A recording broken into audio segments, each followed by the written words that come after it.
sekarang kita itu hidup dalam dunia ekonomi baru, di mana segala sesuatunya dihitung dengan uang dan juga harus dilakukan upaya-upaya untuk mendapatkan uang secara pasti untuk kebutuhan karya.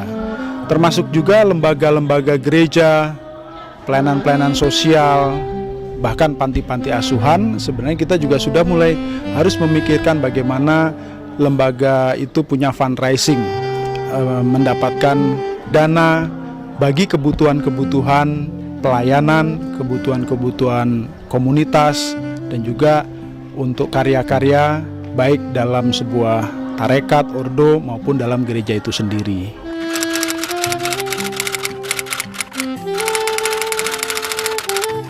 Mungkin kalau dilihat dari sisi itunya, pasti banyak yang merasa kesulitan, tidak sanggup, tidak mampu.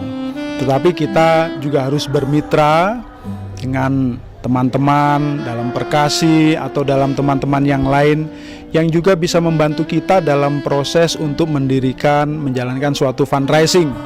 Saya kira para suster juga harus belajar ya bagaimana mengelola, mendapatkan, mengelola dan juga menggunakan dana tersebut untuk kebutuhan karya ya. Jadi kita tidak serta-merta hanya menunggu orang datang untuk memberikan bantuannya, tetapi kita juga harus melakukan usaha.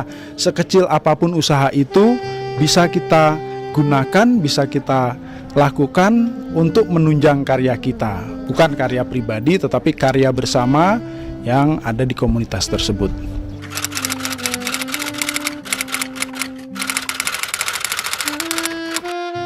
Sebenarnya tidak, justru di sini ada kerjasama yang saling mendukung, ya, saling mendukung. Kita ingin bahwa karya kita menjadi lebih bermartabat.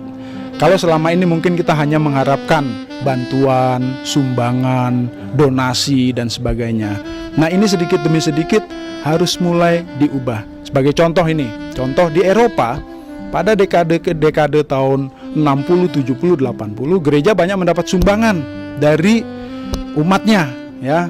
Tapi setelah dekade 90, dekade 2000 sampai sekarang saat ini ya, mereka tidak mendapatkan lagi donasi-donasi dari umat. Nah, kalau kita hanya mengandalkan donasi dari umat, sedangkan kebutuhan itu sangat besar, rutin ya, dan itu harus kita lakukan setiap saat. Bagaimana mungkin bisa-bisa karya kita tutup, karya kita mati? Maka ada kerjasama antara umat, dalam hal ini Perkasi dengan para suster Alma, untuk mewujudkan suatu fundraising demi karya tersebut. Bukan berarti bahwa perhatian umat terhadap Alma menurun, tidak, tetapi bekerja bersama-sama supaya Almanya juga kuat, Bakti Lur juga kuat, dan Perkasi juga bisa membantu seperti apa yang diharapkan selama ini.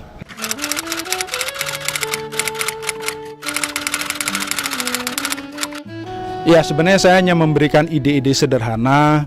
Kebetulan di Nias itu ada Caritas Market milik PSE Keuskupan, dan juga ada Caritas Water juga milik Keuskupan. Saya waktu itu mendapatkan ya banyak bantuan dari teman-teman. Dananya saya sisihkan sedikit, tentunya berdasarkan kesepakatan bersama para suster. Ini dananya akan kita salurkan atau akan kita tanamkan dalam Caritas Market atau dalam Caritas Water. Di situ kita nanti akan mendapatkan dividen dan akan kita gunakan untuk kebutuhan anak-anak. Dan suster setuju. Jadi bahkan ada suster yang juga ikut bekerja di situ. Part-timer, dia bekerja di situ untuk membantu bagaimana menjalankan usaha fundraising tersebut.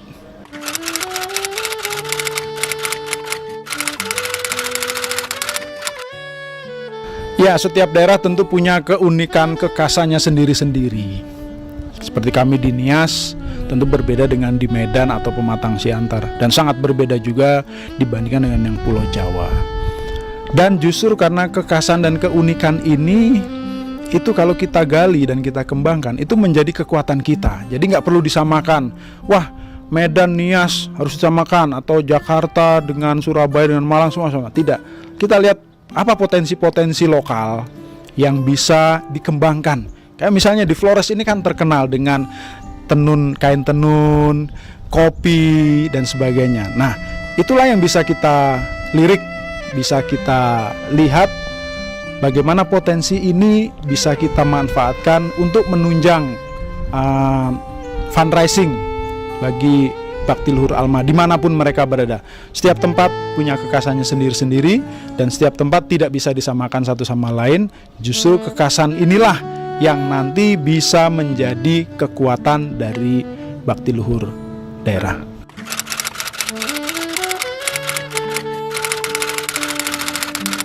Anak yang kita dampingi adalah anak yang berkebutuhan khusus.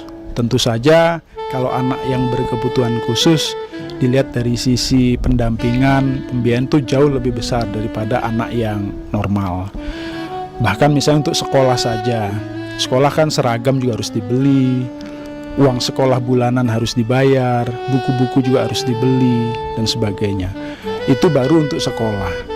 Belum lagi untuk kebutuhan rutin, makan mereka, sandang pangan mereka. Belum lagi untuk kesehatan mereka. Bagaimana kalau ada yang sakit, siapa yang harus membiayai, ya. Nah, inilah di sini pentingnya fundraising, supaya jika ada kebutuhan-kebutuhan tersebut, ya, kita bisa menutup atau membiayai sesuai dengan apa yang mereka butuhkan.